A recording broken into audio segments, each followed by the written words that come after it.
Good evening, everyone. Sunday night, I'm just doing a quick top down, what we call a directional top down for global macro markets. I like to start with the dollar. Monthly level, I think it's worth noting that since the last 4 to 5 months, we've had the monthly cycle pretty high as far as the stochastic cycle, and whether or not we're going to actually see a weaker dollar for the next several months, I think we're going to have to see whether or not we're going to hold this 8, which has really been the trend since May of last year when we did break above the 8. So that's kind of defining the trend. But that cycle is high. It doesn't mean that the weekly can't oscillate and still hold trend. Everything's relative. But you could see here on the weekly, it's more of the same. Where would the dollar go bearish? Longer term, or not longer term bearish because you'd have to take out these lows, but at least intermediate term, and that's really you have to break the bands and then take out 94. Then something's changed. We could probably go back to 91, 92 handle. So still constructive and bullish on the dollar. The weekly cycles now turn down, so you have 2 cycles converging. It looks like an up cycle to start the week, and then a monthly cycle though that's been hanging out pretty high. When we look at the daily, and this is where it's been choppy. We broke the bands in our model that typically moves you back toward the 200 or a full pi cycle. Well, we broke the bands. You got close to the 200. We've had a oversold bounce from there, and now we just put in another subsequent lower high on the dollar, which I think is meaningful as this intermediate term cycle still has room to come down. So what I think was a bit of a false breakout here on the dollar, getting above 96. Now that we took out the swing line lows prior, if you look at each prior candle's low throughout this whole move, it creates what we call a swing line, and we just took that out last week, or Friday. So I think there's a decent amount of players that are off sides here. Actually started to break it there. But clearly here, the intermediate term is back to lower lows, and we'll see if that's the same picture on the euro in a second. So I actually think there's more room for the downside for the dollar here into the start of this week. And then let's look at the euro. Monthly cycle. All right, that's the weekly. So here again, the monthly.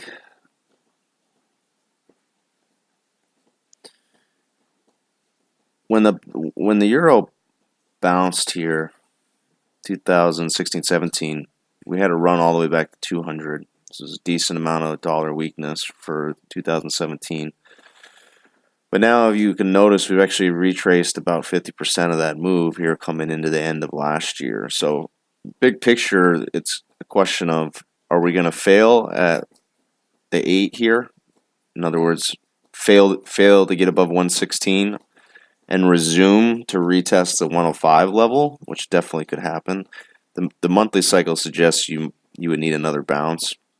But then again, this could remain low for a while. So this was a pretty good juncture or pretty important point on the way down. But now that we've held it and we've had 3 months to kind of retest the underside of some weekly reversals, it's a bit of a dogfight here, and there's not a clear direction longer term just yet. But we know that clearly getting below 112 would be bearish. And then it's been a little bit tougher here on the upside, whether to pivot around 115 or 116. We need to go to the weekly chart for that.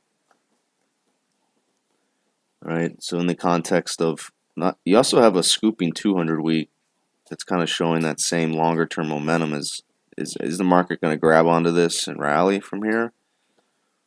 Or is this series of lower highs going to win out? And, to just make the call based on opinion of what you want to see happen isn't helpful. We just have to realize what the market's telling us. This is a series of lower highs and lower lows, but this was a big picture area for the market to potentially hold relative to this monthly move since 2016. So I think that's what the market's trying to digest. So we use 116 on the upside as a signpost, and then we're using these lows as a signpost, and you're going to have to trade it in between there. I think that's a lot of what's going on in global macro right now. That weekly cycle's still down. Let's look at the daily. The daily's up. So here's the daily up. As we talked about, dollar cycles down, intermediate term here. I think it's going to be choppy. I mean, it was, if you chased Thursday's move, pretty painful, bullish engulfing Friday. So I think you are getting a lot of traders off sides. This move here got us even long, and I'm still a little bit long from there.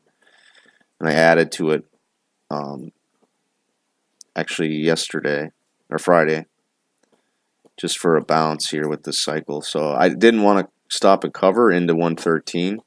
So I think we're going to a lot of chop here. But this was definitely a false breakout.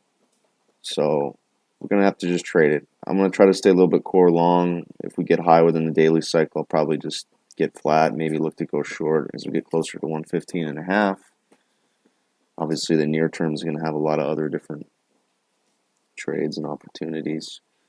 Next, I want to just kind of get into U.S. equities. It's been quite the bounce. It has the bears frustrated, including myself. We had a really nice setup to start the week and would have liked to see some follow through to the downside. It was great from a timing perspective.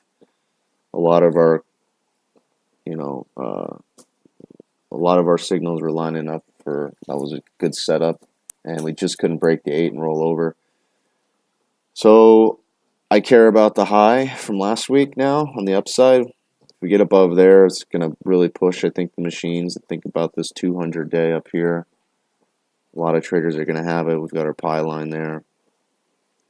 That would be kind of 25,000, I believe, on the Dow. Just using futures. So maybe that the market wants to test that 200-day. But clearly we got to get back below the 8, and there's going to be a lot of faster money machines and things that are the algos are going to react the same thing. We haven't cracked this intermediate term trend yet. The pullback we had last week just was a pullback to another higher low. So how do you play it? You can be a little bit short. Maybe you sell a little bit at 25,000. Maybe you buy some longer dated puts. But clearly buying the short dated puts has not worked as vols collapsed, and just you're giving yourself a lot of anxiety trying to time this thing on the short side out just a week or two from the options perspective. But volatility is really low. It's telling us the same thing. You got to be a seller of stocks up here. You want to be short. It's just you kind of need to wait for lower lows on the intermediate term to start to get more aggressive. So small short, I'm small short S&P, and then I'm actually going to keep playing the dips on the Dow and given the near-term setups. So kind of playing day trade longs while keeping in core short, smaller core short, a little bit longer term. See the VIX, we had this good ramp, thought we would see some more follow through. We're right back to an 18 handle. So could the VIX double bottom, triple bottom here? Absolutely. Could we see 17 handle? Yes. But we're getting closer to the point for sure where I think you're going to see another big rip in volatility, whether it's 16, 17, or whether we've already made the low here tonight and into tomorrow. So just going to have to trade it. That's kind of why I would recommend, it's hard to follow along just on our YouTube updates, but we do have a live room, and you go to jenkinsrm.com.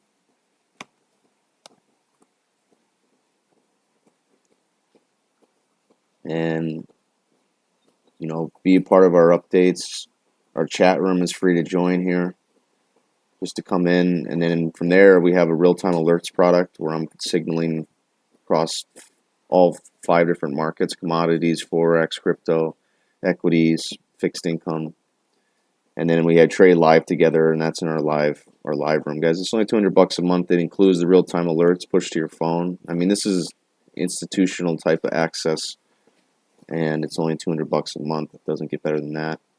And here's our trading course and model. This is over 10 years of my directional model that we built, trading fixed income, covering all the primary dealers and large buy-side money managers. Throw in the options course, how we like to trade options. And then this is the best value, but this is a close group of traders that want to go to the next level. I work with them individually in a group setting. We meet twice a week for a couple hours, and that's some powerful growth there. Talking psychology, trading, risk management, what you're doing right, what you're doing wrong. You're sending me your trades. We really get into it. And I'm going to try to add a Forex course. I had a lot of people asking me about, hey, Jace, I was trading crypto. I'd like to learn about Forex. I know you day trade. You think that's one of the best markets, which I do. And I'm going to try to be listing that here this week. I try to price it. It's only a 3-hour course, but it's the basics on how to start Forex, the background of the Forex markets. I teach 5 setups and strategies that you can take into as you first start to trade Forex to help you get on the right path and hopefully book some gains. And then I talk about which brokers to use and the platforms and stuff. So that'll be out this week, $4.99. If you got any questions on that, you guys just hit me up in our River room. Again, that's this chat room here. It's free to join, and that'll pop you into here. Which you see, I'm posting GDP stuff coming up on the quarter from Hedgeye. We're talking about real GDP and the European GDP that looks like it's just going to continue to collapse. We had horrible data last week. So anyway, come join us, guys. Hope you have a great evening, and best of luck out there next week. I'll be around in the morning.